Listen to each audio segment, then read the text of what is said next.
ജുഡീഷ്യറിയിലെ അഴിമതി പ്രതിപാദിക്കുന്ന വിവാദമായ പാഠപുസ്തകം കൈവശമുള്ളവർ മടക്കി നൽകണമെന്ന് NCERT സാമൂഹ്യശാസ്ത്ര വിഭാഗം തലവനെ ഏൽപ്പിക്കണമെന്നാണ് അറിയിപ്പ്. സുപ്രീം കോടതി ഉത്തരവിനെ തുടർന്നാണ് നീക്കം. പി ബസന്ത് വിവരങ്ങളുമായി ചേരുകയാണ്. ബസന്ത്, ഈ പുസ്തകങ്ങളൊക്കെ ഈ പാഠഭാഗം പഠിപ്പിക്കേണ്ട എന്നുള്ള നേരത്തെ തന്നെ കോടതി തീരുമാനിച്ചിരിക്കുന്നു. അപ്പോൾ എത്ര സമയത്തിനുള്ളിൽ കാലം ഉൾപ്പെടെ ഉണ്ടോ ഈ പുസ്തകം തിരിച്ചു വാങ്ങുന്നതിൽ? എങ്ങനെയായിരിക്കും കോടതിയുടെ മേൽനോട്ടം? സുപ്രീം കോടതി വിധിയുടെ പശ്ചാത്തലത്തിലാണ് ഇപ്പോൾ NCERT ഇത്തരത്തിലൊരു അറിയിപ്പ് പുറത്തിറക്കിയിരിക്കുന്നത്. അതായത് 38ഓളം ബുക്ക് വിറ്റിട്ടുണ്ട്.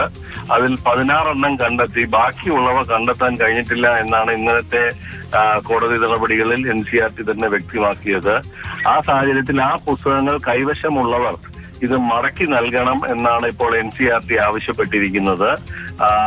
NCERTയുടെ സാമൂഹ്യ ശാസ്ത്ര വിഭാഗത്തിന്റെ തലവനെ ഇത് മടക്കി ഏൽപ്പിക്കണം എന്നുള്ളതാണ് NCERTയുടെ ആവശ്യം. അതോടൊപ്പം തന്നെ ഇതുമായി ബന്ധപ്പെട്ട ഒരു ഭാഗവും, അതായത് ജുഡീഷ്യറിയിലെ അഴിമതിയുമായി ബന്ധപ്പെട്ട ആ പുസ്തകത്തിലെ പാഠഭാഗത്തിലെ ഭാഗങ്ങളൊന്നും തന്നെ സാമൂഹ്യ മാധ്യമങ്ങളിൽ പോസ്റ്റ് ചെയ്യരുത് എന്നുള്ളൊരു അഭ്യർത്ഥനയും NCERT ഇപ്പോൾ മുന്നോട്ട് വെച്ചിട്ടുണ്ട്. സുപ്രീം കോടതി ഇന്നലെ തന്നെ ഈ ബുക്ക് വിലക്കിയിട്ടുണ്ടായിരുന്നു. ബുക്ക് പിൻവലിക്കുന്നതായി NCERT വ്യക്തമാക്കിയിരിക്കുന്ന ഒരു സാഹചര്യമാണുള്ളത്. 2 ലക്ഷത്തിലധികം ഈ ബുക്ക് 8ാം ക്ലാസ്സിലെ ഈ സാമൂഹ്യ ശാസ്ത്ര ഭാഗം പ്രസിദ്ധീകരിച്ചിട്ടുണ്ടായിരുന്നു. പക്ഷെ ഇപ്പോൾ അത് പിൻവലിച്ച് ഞങ്ങളത് മടക്കി നൽകണമെന്നുള്ള അഭ്യർത്ഥനയാണ് ഇപ്പോൾ വെച്ചിരിക്കുന്നത് NCERT.